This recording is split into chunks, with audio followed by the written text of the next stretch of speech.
मुजफ्फरपुर में एक दिल दहला देने वाले मामले का खुलासा हुआ है, जहां एक प्रेमिका ने अपने शादी से एक दिन पहले अपने पिता और भाई के दबाव में अपने प्रेमी को रात में मिलने के बहाने जबरदस्ती बुलाकर पिता और भाई के साथ प्रेमी युवक की दबिया से वार कर निर्मम हत्या कर दी और फरार हो गए।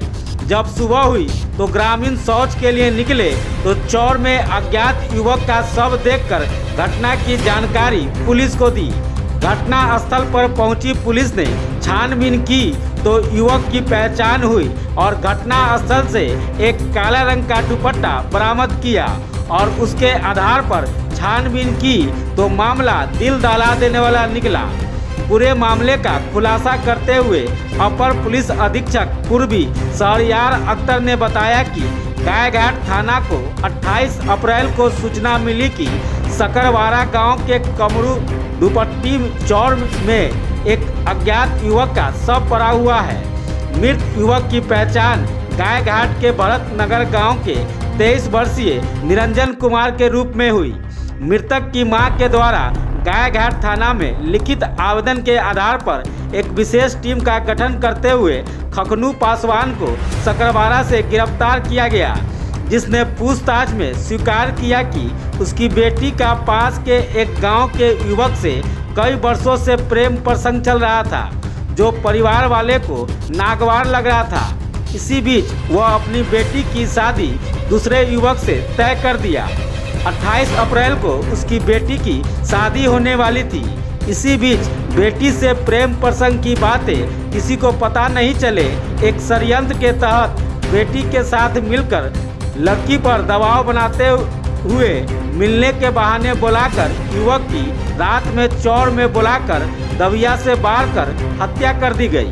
शव को वहीं छोड़कर और सबूत मिटाने के उद्देश्य से हत्या में प्रयुक्त दबिया को घटनास्थल से दूर एक नदी में फेंक दिया गया। लेकिन घटनास्थल पर प्रेमिका का दुपट्टा मिलने से सारे मामले का खुलासा हो गया।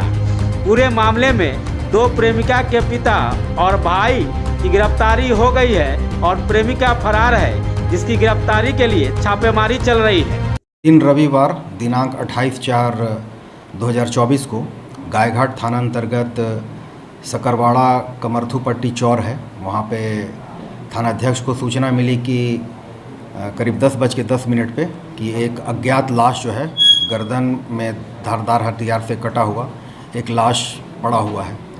इस सूचना के आलोक में थानाध्यक्ष वहाँ पे घटनास्थल पे पहुँचे और घटनास्थल की घेराबंदी करते हुए आसपास पता करने की कोशिश की गई तो कुछ भी नहीं पता चला। लेकिन तब तक सोशल मीडिया पे फ़ोटोग्राफ्स वगैरह सर्कुलेट होने लगा तो पता चला कि एक निरंजन कुमार है, उसी की ये लाश है। तो निरंजन कुमार की लाश वहाँ पे मिली। इस संबंध में और आगे जानकारी पता किया गया तो पता चला कि उसका किसी लड़की से प्रेम प्रसंग था और पता करते करते जो है इसमें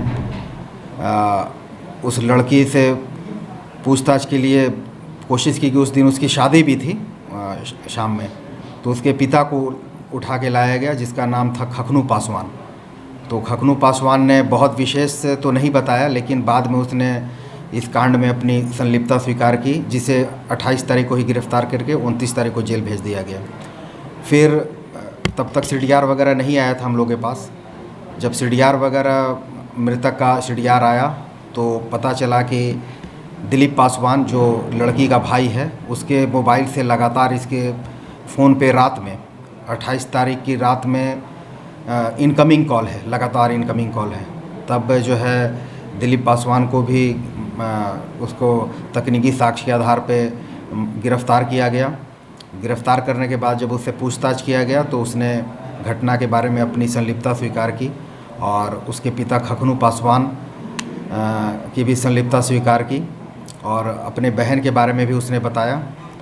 तो कहानी ये है कि घटना वाले दिन जो है रात्रि में दिलीप पासवान के फ़ोन से मृतक को उसकी बहन के द्वारा लगातार फ़ोन किया गया और घटनास्थल पे बुलाया गया जहाँ पे लाश मिली है।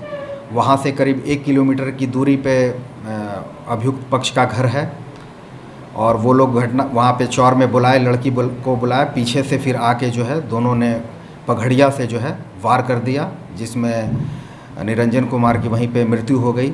और गलती से वहाँ पे जो है जो दिलीप पासवान की जो बहन थी उसका दुपट्टा जो है छूट गया, जिसमें खून वगैरह भी लगा हुआ है। और फिर जब दिलीप पासवान से पूछा गया कि जिस हथियार से मारा गया है वो कहाँ पे है, तो उसने बताया कि सियारी नदी है जो घटनास्थल से लगभग 200 मीटर उत्तर दिशा में है, और वो सूखी नदी है, उसमें थोड़ा बहुत पानी है। तो वहाँ से उस पगड़िया को भी बरामद कर लिया गया है जो है। इसमें 2 लोगों की